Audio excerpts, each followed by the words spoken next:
आज जिस तरीके से दिल्ली प्रदेश बीजेपी की तरफ से प्रेस वार्ता की गई, इसमें बताया गया कि किस तरीके से पंजाब में बाबा साहेब की मूर्ति तोड़ी जा रही है, उसको लेकर अब बीजेपी काफी आक्रामक तौर पर नजर आ रही है।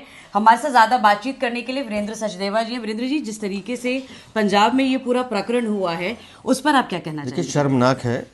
बाबा साहब अम्बेडकर भारत के गौरव हैं, हमारे संविधान के निर्माता हैं।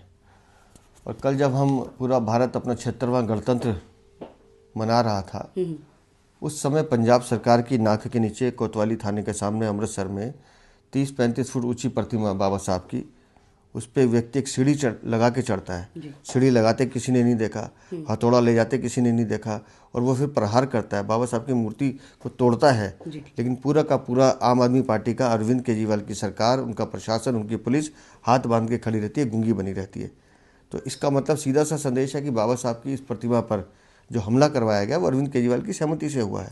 सर, एक ही देखा गया है कि संविधान जो है वो काफी बड़ा मुद्दा है इन चुनावों में। कोई भी विपक्षी पार्टी हो, चाहे कांग्रेस की बात की जाए, राहुल गांधी भी उस तरीके से जो है प्रखर रूप से सामने आते हैं, और खुद केजरीवाल भी। और अब आज आपने जो फोटो जारी किया उसमें तो खुद उन्होंने अपनी तस्वीर भी लगाई। मैं वही तो कर रहा हूँ, संविधान भारत का एक तरह से गीता है, कुरान है, बाइबल है।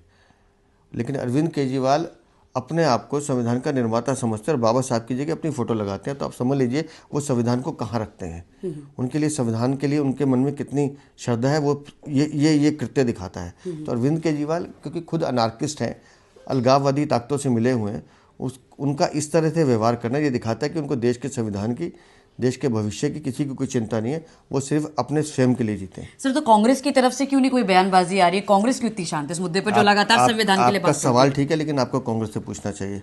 हम बार बार कहते रहे कि दिल्ली के चुनाव में ये नूरा कुश्ती लड़ रहे हैं, इन दोनों का गठबंधन है। आज भी चंडीगढ़ में मेयर का चुनाव जो होना है 24 तारीख को, उसमें भी ये दोनों हाथ मिला के लड़ रहे हैं। तो ये सिर्फ नूरा कुश्ती लड़ते हैं, लोकसभा में मिलकर लड़े थे, ये दोनों आपस में एक दूसरे के साथ मिले हुए हैं।